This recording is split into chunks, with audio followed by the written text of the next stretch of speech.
In this video, we're going to be talking about all the recent changes to visa application, immigration health surcharge for healthcare workers, nurses, and every other person in the UK or outside the UK. Welcome to my channel. My name is Gloria. So let's start with the visitor visa. The visitor visa has been extended for those who applied previously onto the 31st of May. If your leave was expiring from the 24th of January up to the 31st of July, you should have applied already for visa extension until the 31st of May. And if you've previously applied for extension and it has been extended to 31st of May, then you're going to have automatic extension again until the 31st of July. But if you have not previously applied for an extension, please kindly go to the website and apply for your visa to be extended to the 31st of July. If you've done it before, you've had previous extension to 31st of May, then your visa will be automatically extended, which is for the visit visas, will be automatically extended until the 31st of July. You'll be expected to go back to your country once you're free to do so. You'll be expected to leave the country so you don't fall into trouble or face any ban. Some visa application centers will be reopened to all existing customers from the 1st of June 2020. If your application is eventually rejected, you have to stop working and your sponsor will also have to stop sponsoring you.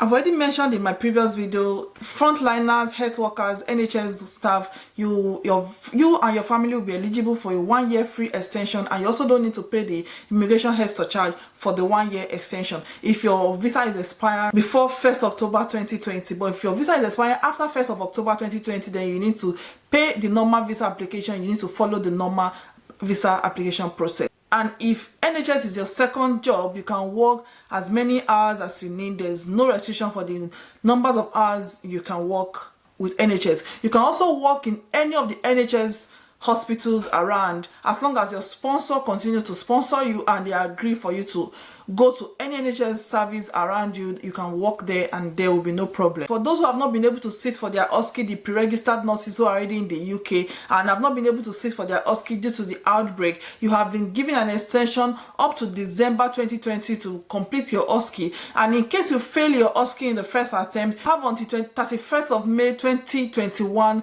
to pass the second attempt of your OSCE. From the 8th of June, begin to come into the UK. They give contact detail of where they will be staying, and they have to stay wherever they go for 14 days without mixing with people. They can only leave the house for essential like shopping if they have no one to do so, emergency, fire outbreak. It has to be very important, and they need to follow.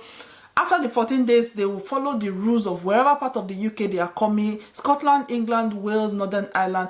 You just need to follow whatever rule is happening there, but you need to be isolated for 14 good days. If you do not provide your contact detail of where you're going to be staying, you're going to be fined £100. And if you do not isolate for 14 days after you arrive in the UK, you're going to be fined a sum of £1,000. And some visa application centers are beginning to open across the world. Some centers like TLS and VFS, you need to check their website to see if you're lucky and your site or the application center close to you has been reopened. Make sure you go online and you're up to date with the time they're going to be reopened. You're going to be informed. Keep contacting them to know when you'll be free to process your visa. So go to your website. For those who are in the Asian country, African country, and some parts of the Middle East, we need to check the TLS contact. And while those who are in every other part of the country, we need to check the VFS Global website to know if their own center has been reopened. I've checked, and I think some centers in Dubai are opened, but depend on where you're staying in the part of the world. Some English language centers are also reopening very soon.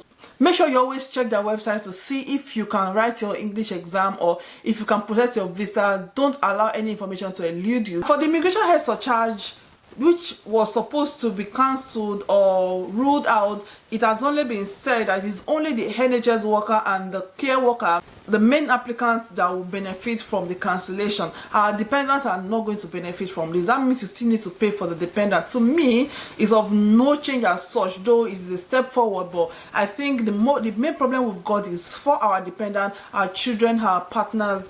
For we, our employer usually pay for immigration health surcharge. Even if you're going to be deducted back from your salary, it is not as much burden as you paying cash for all your dependents, especially if you've got a large number of family. When it is increased in October, you know how much it is times your family number. So to me, I think it's a step forward, but it is not of much difference if it is only we, the care workers or the NHS staff, that are granted and not our dependents and family. So that is the end for this video. Please comment below and let me know your questions. Keep following, and as much as possible I'll keep answering your questions. Thank you for watching and God bless you.